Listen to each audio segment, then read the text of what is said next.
I'm not going to suggest that I feel sorry for you if you voted for Brexit because you don't like foreigners. All right? You voted for Brexit because you think there are too many foreigners here. I'm not offering you sympathy, but I understand how you ended up thinking that, even if you are not actually a racist. Okay? I understand how you ended up believing that the reason why things weren't going great in your life was because there were too many foreigners here. And the reason why you ended up believing that is because people kept bloody telling you. Okay? They kept telling you that the reason why your wages were low, perhaps, or your kids couldn't get a council house, or you were struggling to... I need some middle class examples, because Brexit was a more middle class phenomenon than right-wing newspapers like to admit. What would be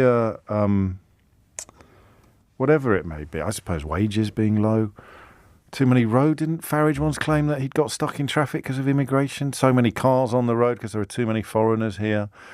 Whatever it might have been, the effort that went into persuading you that there were too many foreigners in this country was absolutely intrinsic to the success of Brexit. I very much doubt anyone's going to argue with me about that. I am not for a minute suggesting that there are not people listening to this program who voted to leave the European Union for reasons that had absolutely nothing to do with the belief that there were too many foreigners here. You might perhaps have thought it was the wrong type of foreigners that we had coming here. But you cannot for a minute claim that they would have got over the line without the kind of people that would ring this program in their hundreds to explain why immigration was the source of myriad problems for this country.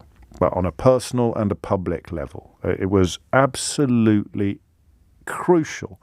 Look, without complaints about immigration, there would be no Nigel Farage. What would Nigel Farage be without complaining about immigration? Answers on a postcard, please. What would he be? What would be his shtick if it wasn't complaining about there being too many people here from other countries? Yeah? Yeah, a distinct shortage of postcards making their way into the studio.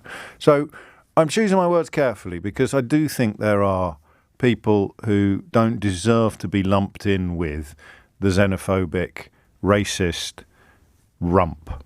But without the xenophobic, racist rump, which is what, 15 to 20%? What sort of votes did UKIP used to get? You look, say 15% or so? Without the xenophobic, racist rump, there would be no Brexit.